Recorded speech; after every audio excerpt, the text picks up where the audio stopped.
अगले 5 प्रश्न प्रश्न संख्या 55 से 59 तक दिए गए परिच्छेद पर आधारित हैं। परिच्छेद सृजनात्मक कल्पना की बात करता है, उसके विभिन्न पहलुओं पर प्रकाश डालता है। परिच्छेद आपके पास है, आपके सामने होगा, इसलिए हम परिच्छेद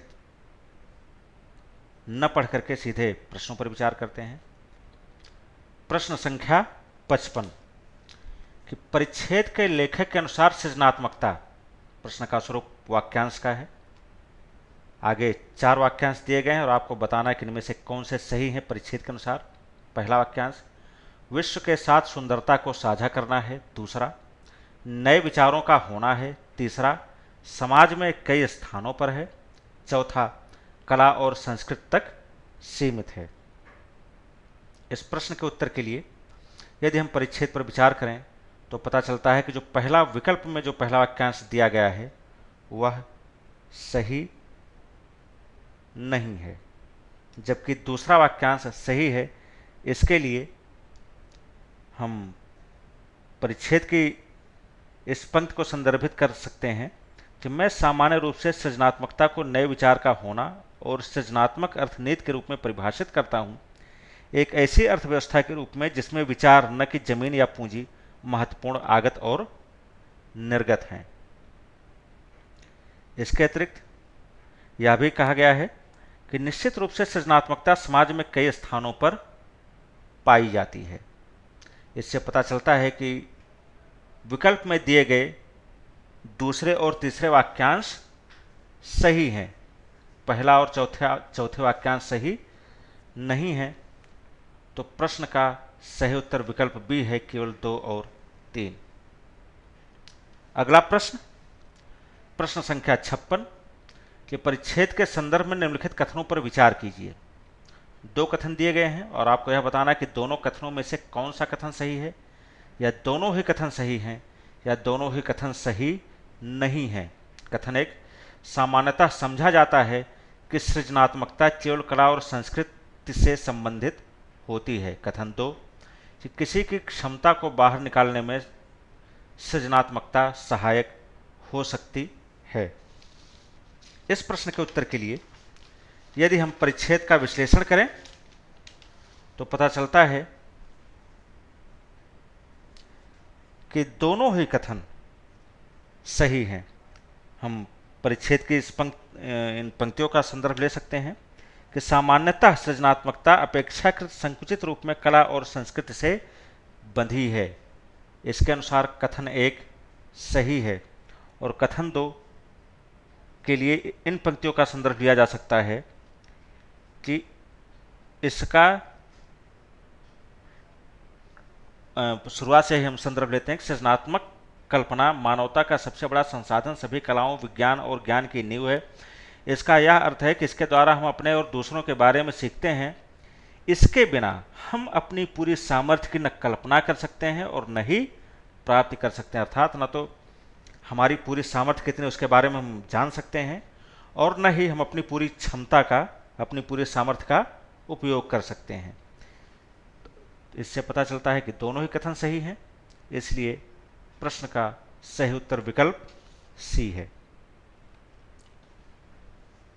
अगला प्रश्न प्रश्न संख्या 57, एक पूरा वाक्य दिया गया है, आगे एक शब्द दिया गया है जो कि वाक्यांश है कि सृजनात्मकता हमारी आर्थिक परिस्थिति का पसंदीदा मार्ग बन रहा है क्योंकि 3 कारण दिए गए हैं।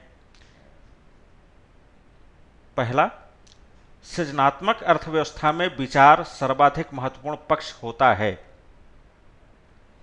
दूसरा कथन कि सृजनात्मक कल्पना आय उपार्जन के साधन के रूप में बढ़ती जा रही है। तीसरा कथन कि सृजनात्मकता एक निजी और व्यक्तिगत क्रियाकलाप है। और पूछा गया है कि कौन उसको पूरा करेगा, अर्थात उस तीनों विकल्प जो तीनों कथन या वाक्यांश दिए गए हैं कौन वाक्य को पूरा करेंगे। तो इस प्रश्न के उत्तर के लिए यदि हम परिच्छेद पर विचार करें तो पता चलता है कि सृजनात्मक अर्थव्यवस्था में विचार सर्वाधिक महत्वपूर्ण पक्ष होता है।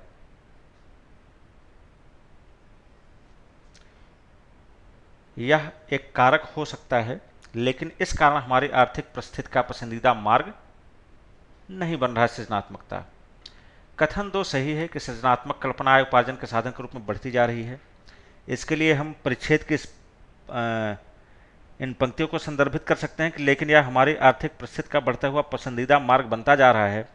ज़्यादातर संख्या में लोग इस पर अपेक्षाकृत अपना अधिक समय दे रहे हैं तथा अपनी सृजनात्मक कल्पना से आय का अर्जन करते हैं।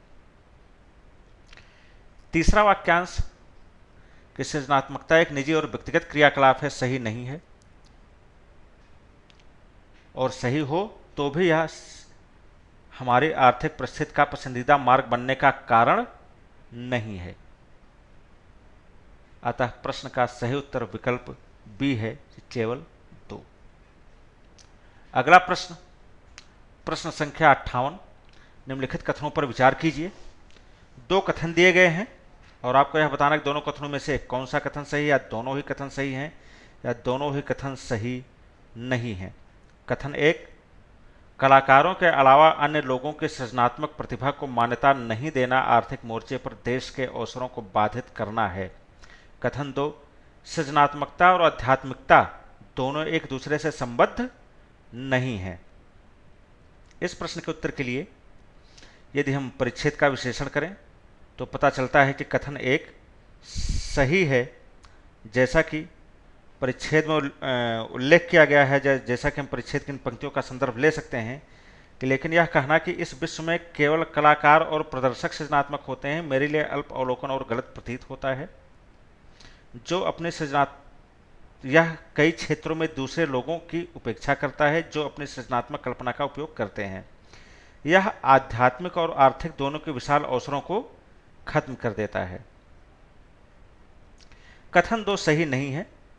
इसके लिए हम परिच्छेद की पंक्तियों का संदर्भ ले सकते हैं कि उनके लिए सृजनात्मकता न केवल आध्यात्मिक वस्तु है वरन कुछ कुछ मुखर और सार्वजनिक भी है।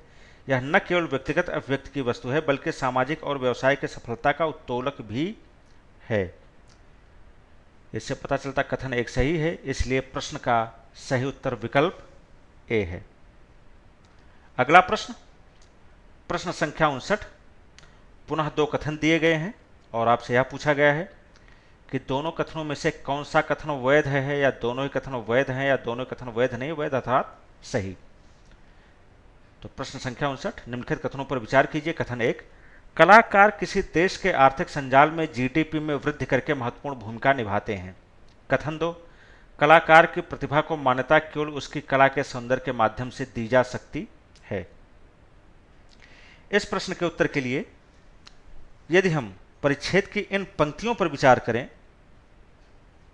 कि और आर्थिक शब्दावली में अर्थव्यवस्था के संजाल में आर्थिक रूप से महत्वपूर्ण होते हैं। स्वयं मेरी गणना में ये क्रियाकलाप वैश्विक सकल घरेलू उत्पाद में करीब 4 से 5% वृद्धि करते हैं। इससे पता चलता है कि कथन 1 सही है। कथन 2 सही नहीं है क्योंकि किसी कलाकार की रचना में, उसकी कृति में सौंदर्य की भूमिका महत्वपूर्ण होती है, किंतु ऐसी कोई चर्चा परिच्छेद में नहीं की गई है कि केवल सौंदर्य जो है उसी के माध्यम से किसी कलाकार की प्रतिभा को मान्यता दी जा सकती है, अन्यथा नहीं दी जा सकती। तो कथन 2 सही नहीं है, इसलिए प्रश्न का सही उत्तर विकल्प ए है।